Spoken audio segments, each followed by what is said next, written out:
নমস্কার বন্ধুরা, আজ পরমা একাদশী তাই ভগবানের জন্য দুটো আইটেম বানিয়েছি। চলুন আপনাদের সঙ্গে শেয়ার করি।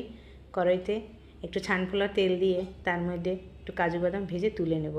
ওই কড়াইতে একটু ঘি দিয়ে জিরে, আদা আর কাঁচা লঙ্কা তেলের মধ্যে দিয়ে দেবো। এরপর কিনুয়া ভিজাইয়ে রেখেছিলাম, সেটাকে একটু দিয়ে নাড়াচাড়া করে নুন আর একটু হলুদ দেবো। আমি সন্দকনমক ব্যবহার করছি, যেহেতু একাদশী তাই পরিমাণ মতো এখন একটু জল দিয়ে দেবো।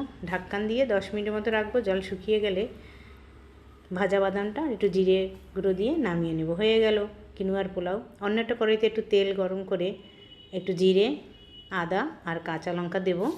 এরপর পেঁপে আর মিষ্টি কুমড়ো আমি আগে থেকে একটু সেদ্ধ করে রেখেছিলাম, সেটাকেও এটার মধ্যে ঢেলে দেব। ঢেলে দিয়ে একটুখানি নুন দেব, সান্দক নুন। এরপর সেদ্ধ করা যে জলটা বেঁচেছিল সেইটা দিয়ে একটু ঢাক্কান দিয়ে রেখে দেবো। একটু সময়ের মধ্যে হয়ে যাবে। এরপর জিরের গুঁড়ো দিয়ে নামিয়ে নেব। হয়ে গেল পেঁপে কুমড়োর রসা। এই যে ভগবানকে ভোগ লাগিয়েছি, দেখুন একটু ফলও কেটে দিয়েছি। ভোগ দর্শনে দুর্ভোগ কাটে। বন্ধুরা, ভিডিওটা যদি ভালো লাগে লাইক, শেয়ার এবং কমেন্ট করবেন। হরে কৃষ্ণ, হরি বল।